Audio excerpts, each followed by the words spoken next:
नाज़रीन को मेरा सलाम पहुंचे। मैं हूं वाहिद नसीम और आप देख रहे हैं फोर्थ व्यू। दोस्तों, एक मुद्दत से आपसे जुदा था, सोचा आज फिर हम कुछ गुफ्तगू कर लें। और मैं अकेले भी क्या करूं, तो चलिए पावा साहब से भी पूछ लेते हैं। एक मुद्दत से उनसे भी राब्ता नहीं हो पा रहा है, तो बात करते हैं पावा साहब से। खैर मकदम है पावा साहब आपका। थैंक यू सर, शुक्रिया, जज़ाकल्लाह खैर। पावा साहब, मैंने सोचा कि आप भी बिजी होंगे, वो कुछ पाकिस्तान के कुछ जासूसों का मामला था, तो लगा कि आप दूसरे नेशनल टीवीज पे जो है बिजी होंगे उस मामले को लेकर, क्योंकि पाकिस्तानी एक्सपर्ट तो आप ही माने जाते हैं। तो मैंने सोचा आज कुछ फ्री हुए होंगे तो चलो बात कर लें। नहीं, वो शुरुआत में एक दिन तो बड़ी रात को तो अल्लाह रगुल्ला बहुत रहा, लेकिन जैसे एक दो चैनल पे बात खुलनी शुरू हुई कि असलियत क्या है, और मेरा तो सबसे बड़ा यही सवाल था कि हमारे यहाँ जासूसी तो सभी करते हैं और दूतावास का काम ही यही होता है, लेकिन पकड़े पाकिस्तानी जाते हैं, बाकी कंट्री वाले क्यों नहीं पकड़े जाते। उसके बाद ना कभी चीन का पकड़ा गया, ना कभी रूस का पकड़ा गया, ना कभी अमेरिका का पकड़ा गया। तो ऐसा क्या हमारे बेचारे पाकिस्तानी इसी लपेटे में आते रहते हैं। पाकिस्तानी ज्यादा करते हैं साहब, पाकिस्तानियों के आप इतना फेवर न किया करें, वो बहुत ज्यादा जासूसी करते हैं भारत में। और सवाल ये है कि छोड़ दीजिए, इस बात में मैं आपका बिल्कुल समर्थन नहीं करता। हाँ, एक बात जरूर मैं आपसे जानना चाहता हूँ कि एक संजीदगी के साथ हम अगर आज गुफ्तगू करें कि क्या सूरत हाल है इस वक्त जो है वो दुनिया में इंटरनेशनली, जैसे कि आपको पता है कि अमेरिका का क्या बुरा हाल है। आप जानते हैं कि मार्शल लॉ लगाने की पोजीशन और धमकी देनी शुरू कर दी है ट्रंप ने। मिलिट्री नाफिज करने की बात की जा रही है। नस्लवाद को लेकर और नस्ल कुशी को लेकर जिस तरह के आलम वहां बना है, ये आप देख रहे हैं। मगर इसके साथ साथ जो बायदा साइड एक मूवमेंट था, जो आप जानते हैं कि इसमें ऑस्ट्रेलिया, चाइना और चाइना भारत और पाकिस्तान का भारत की तरफ जो है वो स्टाइल अंगेजी करना, ये सब कुछ भी लगातार चल रहा है। और जो G7 का समिट है वो, और क्वाड का भी एक समिट जो है शायद 4 तारीख को मॉरिशस में हो सकता है, जिसमें क्वाड शामिल हो। तो ये सब भी एक तरफ कोरोना है, दूसरी तरफ देशों के हालात जो है वो अपनी तरफ जा रहे हैं, और तीसरी तरफ जो इंटरनेशनल लॉबिंग मीटिंग्स थी वो बाकायदा अपनी जगह पर है। तो क्या है ये, ऐसा कैसे चल रहा है पावा साहब? मुझे तो लगता है कि आपको जो है कोई नजूमी इल्म आपके हाथ में आ गया है। आप यकीन नहीं करेंगे, अभी मेरे पास बहुत से दर्शकों के ये मैसेज आए थे, कमेंट आए थे, और वो भी ये जानना चाह रहे थे कि ये क्वाड्स क्या है। दरअसल अगर आप देखें तो देशों की सबसे पहली ऑर्गेनाइजेशन बनी थी league of countries first world war के बाद। उसके बाद बनी यूनाइटेड नेशनल ऑर्गेनाइजेशन, बाकी धीरे धीरे बनते रहे। तीसरी सबसे बड़ी ऑर्गेनाइजेशन अगर आप कह सकें तो जवाहरलाल नेहरू ने बनाई थी, गुट निरपेक्ष। उसके बाद सार्क बनी, ब्रिक्स बनी, G20 बना, G7 बना। तो एक क्या कई दर्शकों ने पूछा कि ये क्वाड्स क्या बना है, जिसमें अमेरिका, जापान, ऑस्ट्रेलिया और भारत, ये 4 ही देश हैं। इन 4 देशों की ऐसी क्या स्ट्रेटेजी है, या इन्होंने कौन सा विश्व गुरु बनना है। तो ये बहुत सा कंफ्यूजन लेके सवालात थे। और इसी सिलसिले में आज जैसे कि न्यूज आई है कि मॉरिशस में, जबकि मॉरिशस कभी किसी जमाने में हम ये तो नहीं कह सकते कि हमारी कंट्री थी, लेकिन हाँ हमारा इतना मित्र देश था, जैसे हम खुलेआम कह सकते थे कि जापान हमारा छोटा भाई है, तो मॉरिशस भी हमारा ही अपना भाई है, अपना ही देश है। तो इसमें कोई साझीदार भी नहीं है क्वाड्स में। तो ये क्वाड्स क्या है, आप इसके ऊपर थोड़ा सा रोशनी डालेंगे तो मेहरबानी हो। सब ये मुझे तो ये हैरत हो रही है जान के पावा साहब कि आपसे क्वाड्स के बारे में जो है वो भारतीय दर्शक कैसे पूछ सकते हैं, क्योंकि भारतीय मीडिया पे तो इसकी कभी चर्चा होती नहीं है, कभी हुई भी नहीं है। और अब ये तो सिर्फ जो है एक डिप्लोमेटिक मूव है जो चल रहा है। तो क्वाड को लेके कहीं विदेशी मीडिया में तो खैर खबर आती रहती है, आज भी है, कल भी थी और आगे भी आती रहेगी, मगर भारतीय मीडिया तो ऐसी चीजों से, जो छोटी मोटी चीजें होती हैं उनसे अलग ही रहता है। तो ये हमारे कौन से दर्शक हैं जिन्हें ये एहसास हो रहा है कि हमें क्वाड्स के बारे में जानना चाहिए? नहीं, ऐसा नहीं है जैसा हम सोचते हैं। हालांकि मुझे भी यही लगा था कि फोर्थ व्यू को देखने वाले दर्शकों के साथ हमारा सामंजस्य ठीक नहीं बन रहा है, या तो हम लोग उनकी भाषा नहीं बोल पाते, या वो जो सोचते हैं या जिस तरीके का उनको आदत हो गई मीडिया देखने की हिंदू मुस्लिम की, वो लेवल मैच नहीं हो रहा। लेकिन ऐसा नहीं है, लोगों को पहचान है, लोगों को जानकारी है, और जो हमारे स्तर के लोग हैं वो हमारे ही स्तर के रहेंगे। तो क्वाड्स के बारे में भी बहुत लोग जानते हैं और हमारी बात को समझने वाले बहुत हैं। उन्हीं में से कुछ जो नए नौजवान हैं, अगर उनकी इच्छा है तो हमारा आपका फर्ज बनता है कि हम उनको उनके सवालों का जवाब दें। जी माजरत, चलिए जितने हैं उतनों के लिए बात करते हैं, जितने हैं उतनों के लिए बात करते हैं। तो देखिए बात यह है कि जो क्वाड्स के गठन की बात है, इसे ये इसमें 4 देश शामिल हैं, जिसमें जापान है, ऑस्ट्रेलिया है, और इसमें भारत है, और इसमें अमेरिका भी है। तो एक चीज है कि इसको शायद आप लोगों ने बार बार अखबारों में या टेलीविजन पे, दूसरे टेलीविजनों पे सुना होगा, साउथ चाइना सी कॉन्फ्लिक्ट।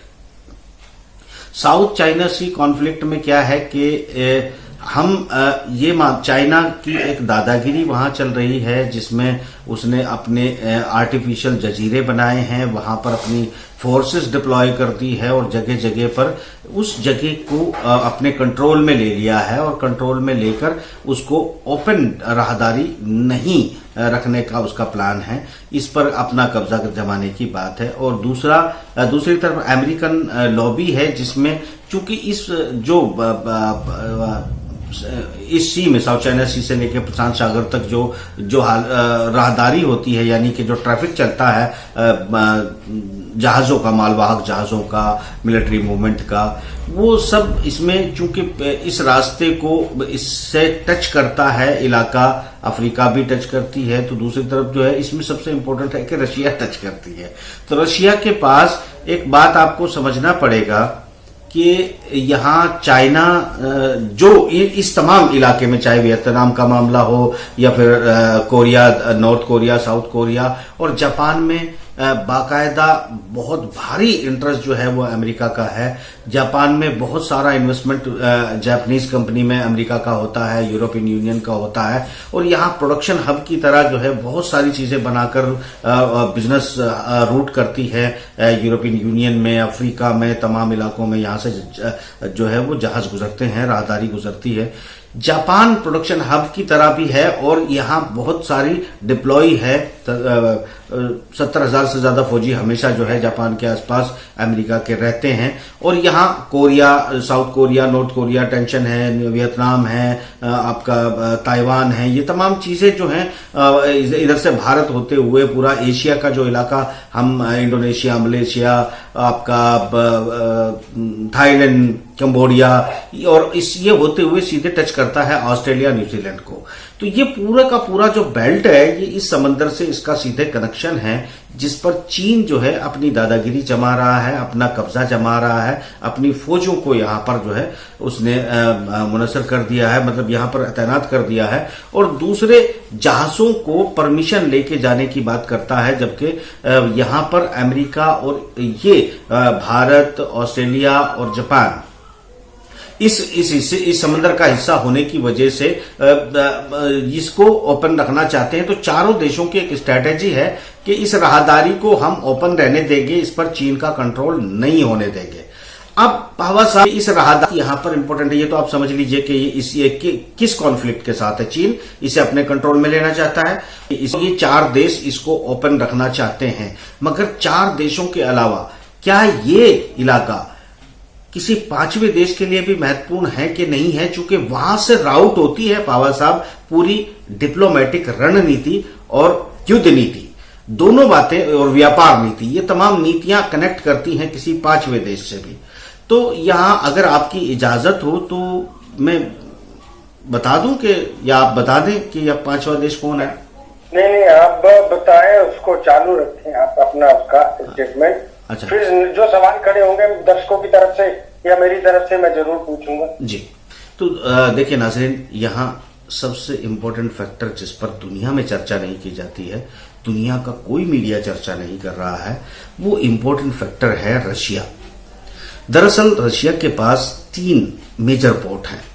एक पोर्ट उसका जो है वो खुलता है आपका इस पीटरबर्ग से, जो कि तुर्की के रास्ते होते हुए यूरोपियन यूनियन से कनेक्ट करता है, उस रास्ते में राहदारी में जाता है।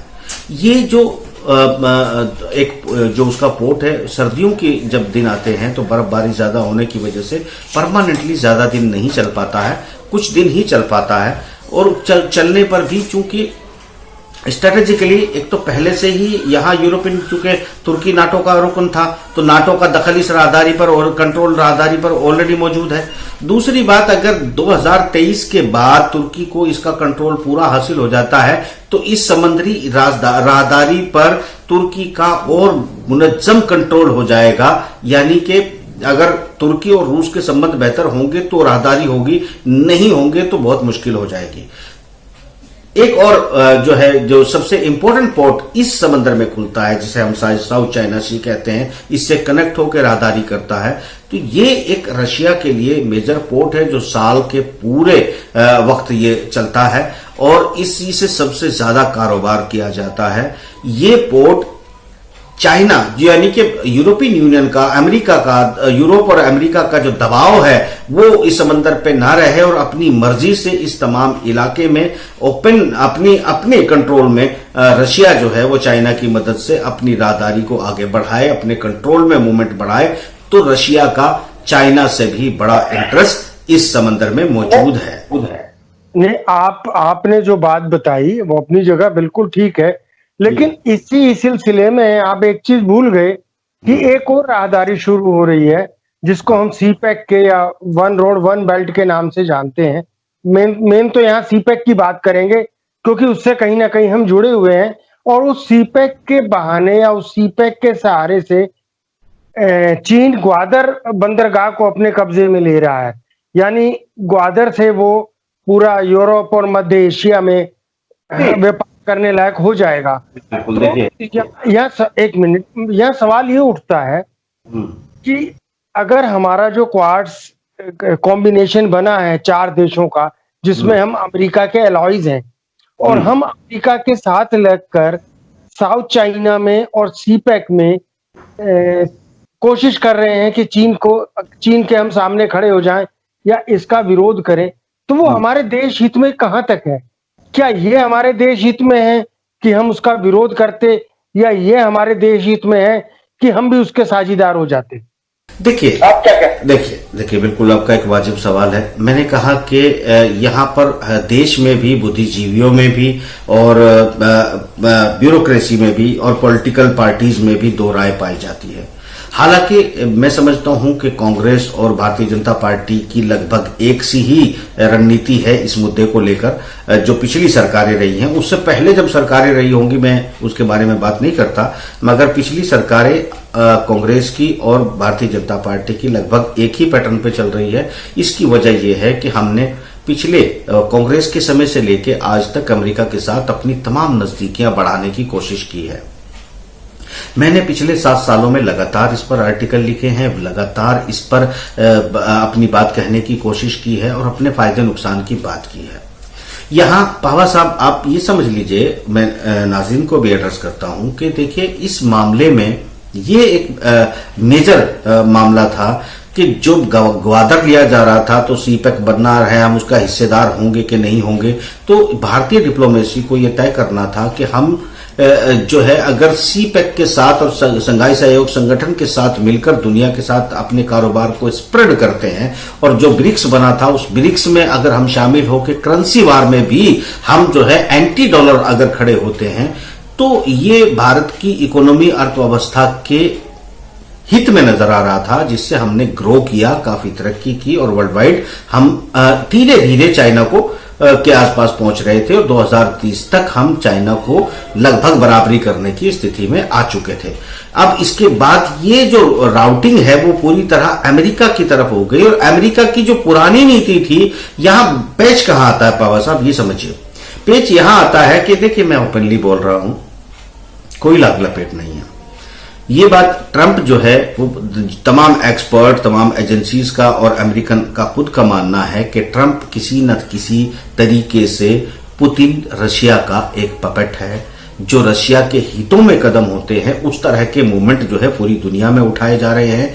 एक बात आप समझ लीजिएगा कि ट्रंप ने एंटी मुस्लिम फोबिया को पहले बढ़ावा दिया, उसके बाद उसने गल्फ को फना करने की बात की, और हुआ क्या है, उसका अंजाम देखिए हुआ क्या है।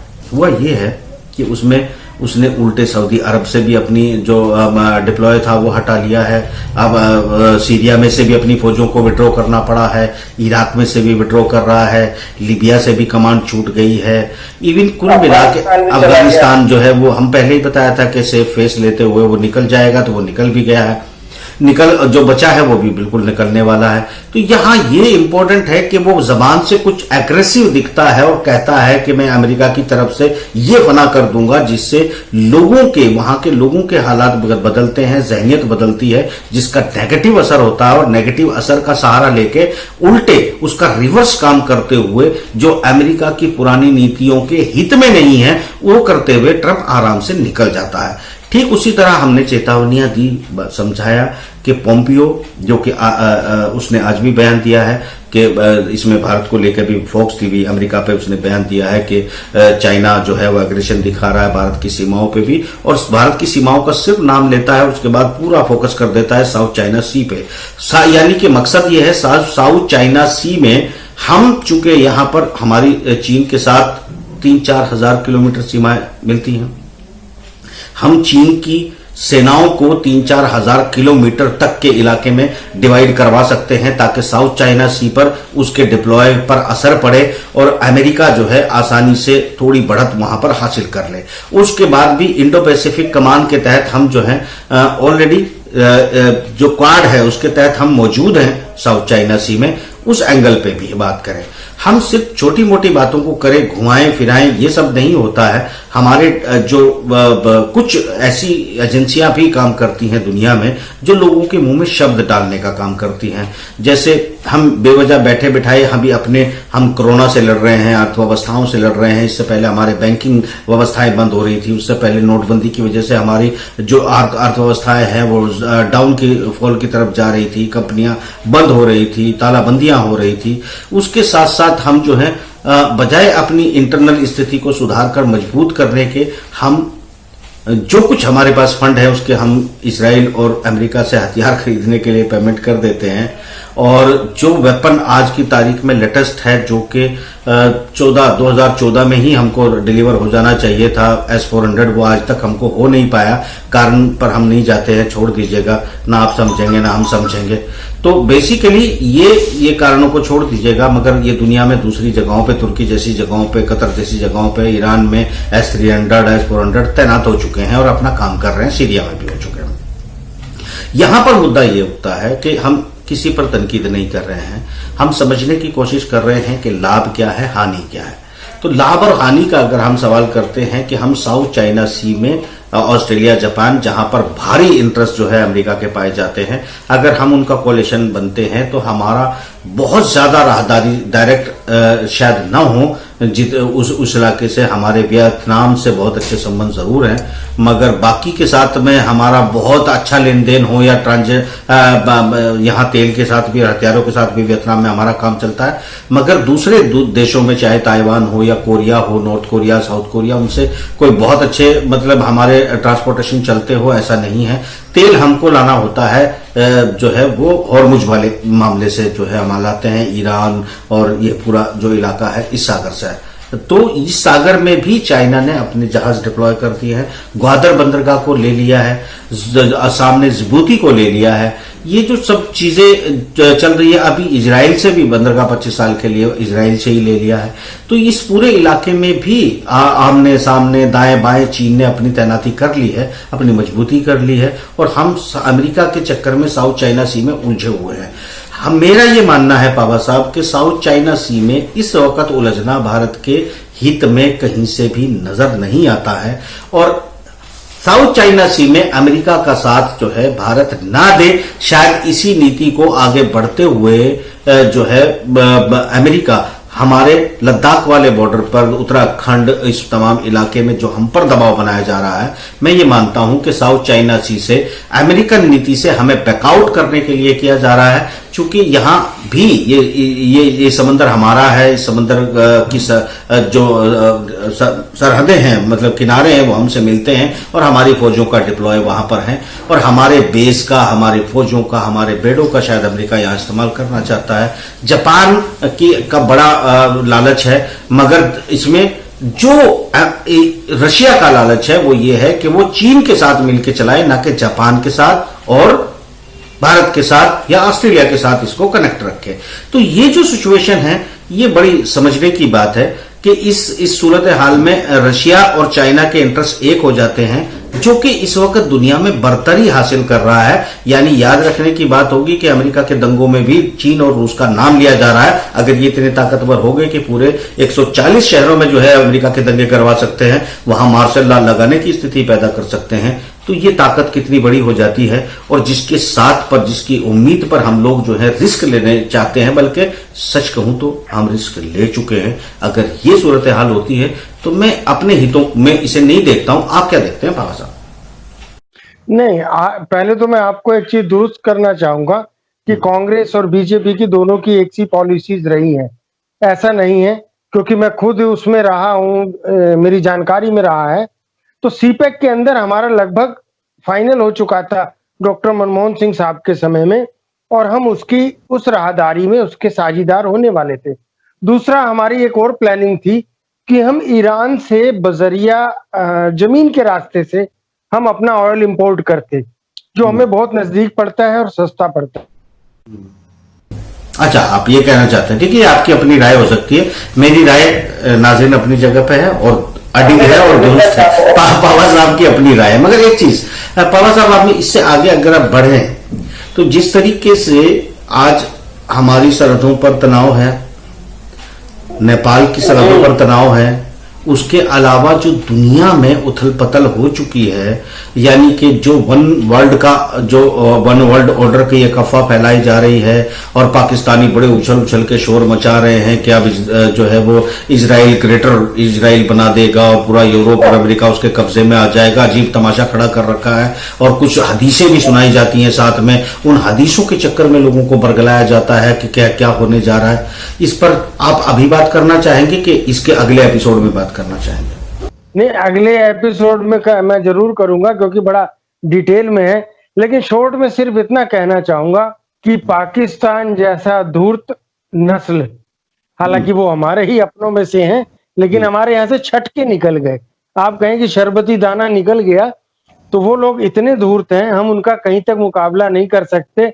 और ये बहुत इंटरेस्टिंग और बड़ा मजेदार मौजू है। इस पर इंशाल्लाह इसके बाद बात है। धूर्तता में मुकाबला नहीं कर सकते। जी, मैंने सोचा कहीं सरहदों पे तो हम बहुत बार धूल चटा चुके हैं उनको। धूर्तता में भी देखिए, हमने भी नई नस्ल तैयार की है, धूर्तता में कुछ ना कुछ हम करेंगे। खैर, ये धूर्तता की बात हम अगले एपिसोड में करते हैं। और जिन हदीसों को लेके आपको बरगलाया जा रहा है, जिसमें गजवाए हिंद और जिसमें आपको जो है बताया जा रहा है कि अब ग्रेटर इजराइल बनने वाला है और हदीस आपको बताई जा रही है, इसके पीछे कौन गेम खेल रहा है, कौन आपको बरगला रहा है, कौन धोखे में डाल रहा है, क्यों वो आपको उकसा रहा है, इस पर हम बात करेंगे। बस इंतजार करिए अगले एपिसोड का। अभी मुझे दीजिए इजाजत। खुदा हाफिज।